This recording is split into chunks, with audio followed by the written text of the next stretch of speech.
Então, pessoal, dando sequência à nossa Masterclass, situações clínicas especiais de odontologia, eu gostaria de conversar um pouquinho com vocês sobre doença renal e o atendimento odontológico. E eu começo esse capítulo perguntando: você sabe o que é doença renal? Você está preparado para realizar o atendimento odontológico de um paciente com doença renal? A doença renal pode ser silenciosa, mas há casos em que o indivíduo sente alguns sintomas.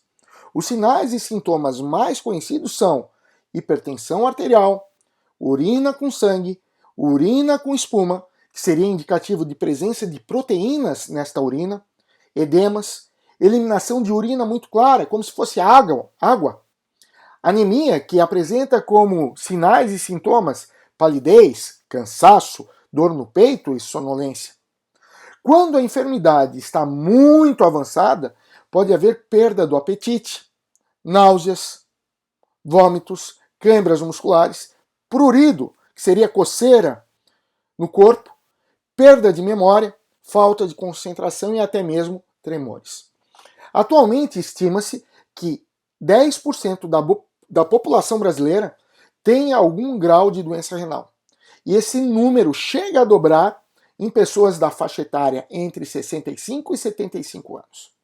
Quando os rins já não funcionam adequadamente, é preciso fazer um tratamento chamado de diálise, que é a filtragem mecânica desse sangue.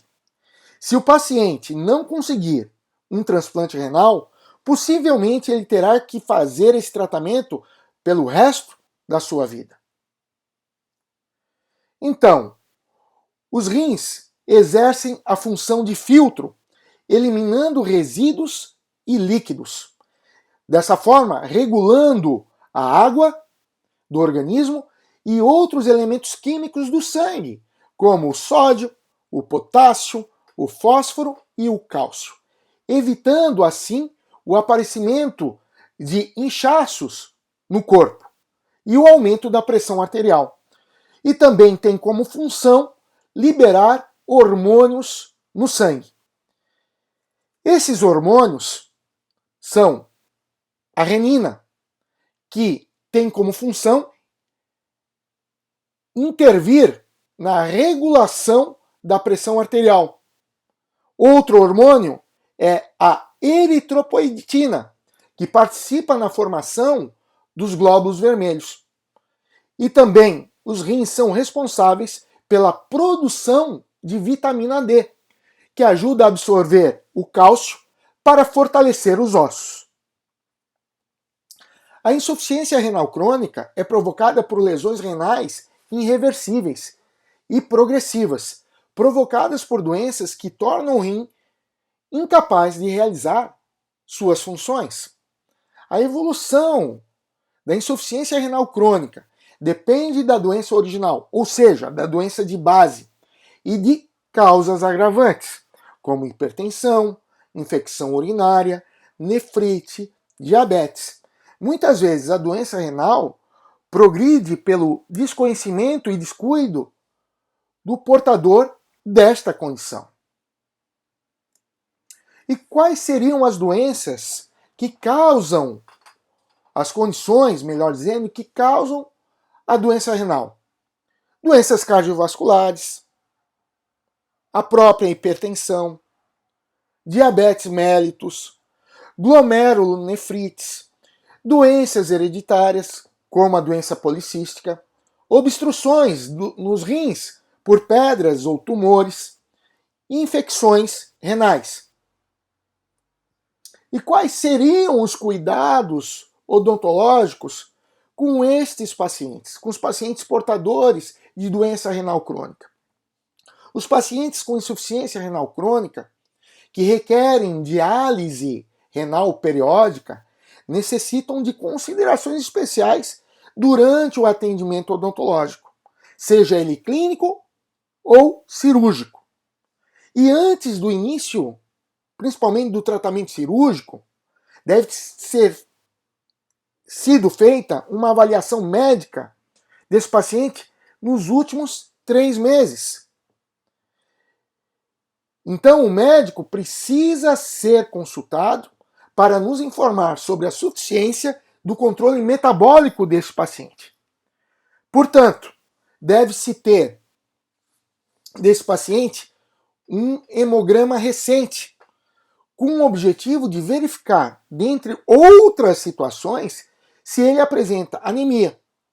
E o coagulograma também, para avaliar os parâmetros de coagulação que o paciente está apresentando.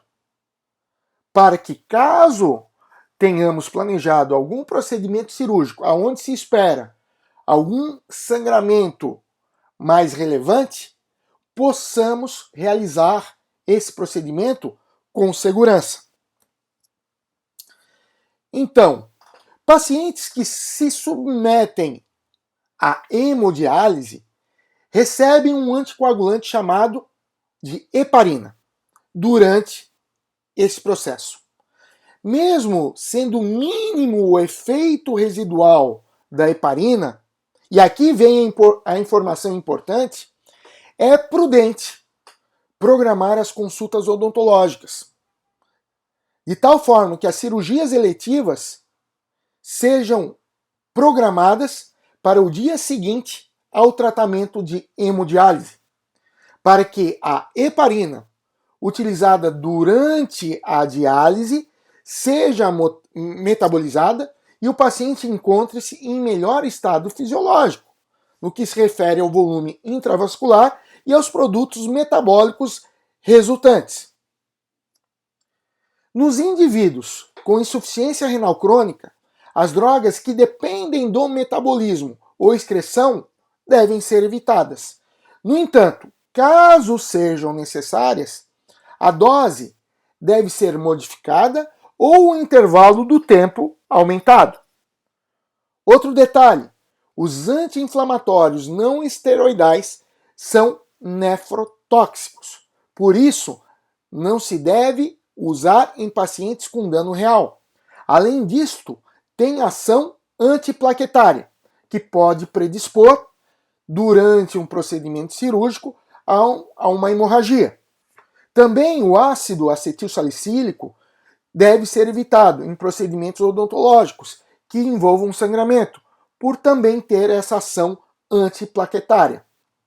Já para o uso de antibióticos profiláticos, o ideal é consultar um médico que acompanha o paciente renal crônico. Esse paciente pode apresentar uma fístula ou um enxerto preparado para a hemodiálise. Nesse caso, a profilaxia antibiótica é indicada para evitar infecção intravascular. Quanto aos anestésicos locais, eles não estão contraindicados. No entanto, deve-se ter cuidado com as reações de superdosagem. Na escolha da solução anestésica a ser utilizada, deve-se considerar a de menor poder vasoconstritor, como no caso a felipricina, em procedimentos não cirúrgicos, e a adrenalina em concentração de 1:200.000, quando for planejada a realização de um procedimento cirúrgico. Para o controle da dor pós-operatória, a melhor opção é o analgésico que não intervenha com a função renal e que não provoque interação com as drogas em uso. Os medicamentos com ação antiplaquetária devem ser evitados em doentes renais crônicos. Portanto, a dipirona e o paracetamol seriam as drogas analgésicas de eleição para os pacientes que apresentam doença renal crônica e aonde precisemos fazer o controle de uma dor pós-operatória. Já quanto aos antibióticos, a tetraciclina deve ser evitada, em consequência do possível aumento nos níveis de nitrogênio ureico no sangue. Já as penicilinas, como a amoxicilina, antibióticos como clindamicina e o metronidazol, podem ser empregados com prudência.